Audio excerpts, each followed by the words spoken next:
මාතෘ සහ අලුත උපන් බිලිඳුන්ගේ සෞඛ්‍ය සම්බන්ධයෙන් ලෝක සෞඛ්‍ය දිනයේදී වැඩි අවධානයක් යොමු කෙරෙනවා.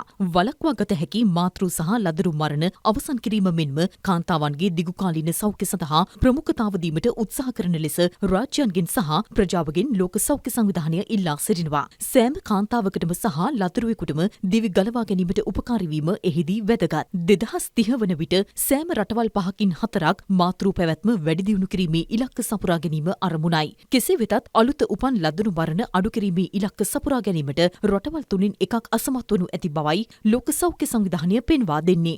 මේ අතර ලෝක සෞඛ්‍ය දිනය වෙනුවෙන් ලෝක සෞඛ්‍ය සංවිධානයේ මෙරට කාර්යාලය සහ සෞඛ්‍ය අමාත්‍යාංශය එක්ව සංවිධානය කළ මාර්ගගත සම්මන්ත්‍රණ මාලාව ඇසුරින් සකස් කළ වාර්තාව අමාත්‍ය වෛද්‍ය නලින්ද ජයතිස්ස මහතා වෙත අද බහර දුන්නා. එහිදී අමාත්‍යවරයා කියා සිටියේ ගුණාත්මක සෞඛ්‍ය සේවාවක් මෙරට තුළ තහවුරු කර ගැනීම සඳහා සෞඛ්‍ය අමාත්‍යාංශය මේ වන විටත් ක්‍රියාත්මක වෙමින් සිටින බවයි.